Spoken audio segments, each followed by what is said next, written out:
Jalan Raya Pos dari Anyer sampai Panarukan, panjangnya 1.100 km, digagas oleh Gubernur Hindia Belanda Willem Daendels. Tapi ada satu pertanyaan besar.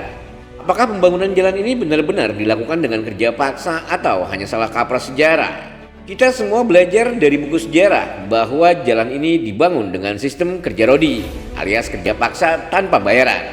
Tapi ternyata ada sejarawan yang mengatakan kerja rodi ini sebenarnya nggak pernah ada. Waduh, jadi mana nih yang benar? Oke, sebelum kita lanjut, gimana kalau kalian tulis di kolom komentar, apakah kalian percaya jalan ini dibangun dengan kerja paksa atau tidak? Yuk, komen di bawah.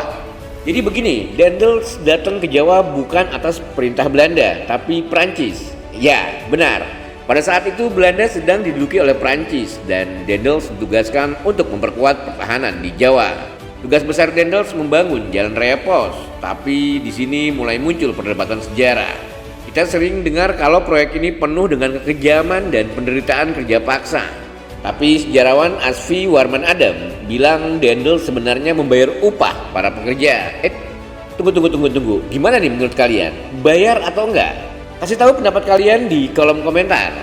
Oke, lanjut. Sejarawan Djoko Marihandono juga sudah meneliti soal ini.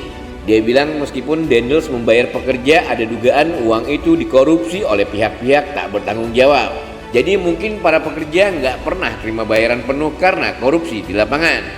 Tapi nggak ada yang tahu pasti berapa banyak uang yang dikorupsi. Jadi di sini ada celah yang mungkin Daendels kelihatan buruk di mata sejarah. Menurut kalian, apakah ini strategi politik masa lalu yang bikin citra Daendels buruk?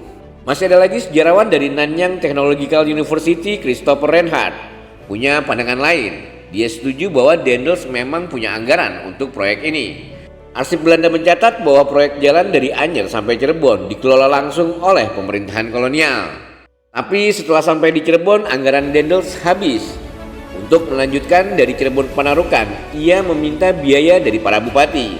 Jadi para bupati ini diminta alihkan pajak tenaga kerja rakyat untuk membiayai proyek jalan. Pada April 1808, Daendels mengumpulkan 40 bupati di Semarang dan meminta hak pajak mereka untuk proyek jalan. Jadi sebenarnya wajib kerja rakyat inilah yang mungkin disalahartikan sebagai kerja paksa. Jadi gimana menurut pendapat kalian? Apakah ini benar-benar kerja paksa atau hanya salah tafsir sejarah? Setelah mendengar semua fakta ini, menurut kalian Daendels itu pahlawan atau penjahat dalam sejarah pembangunan Jalan Raya Pos? Tulis opini kalian di kolom komentar.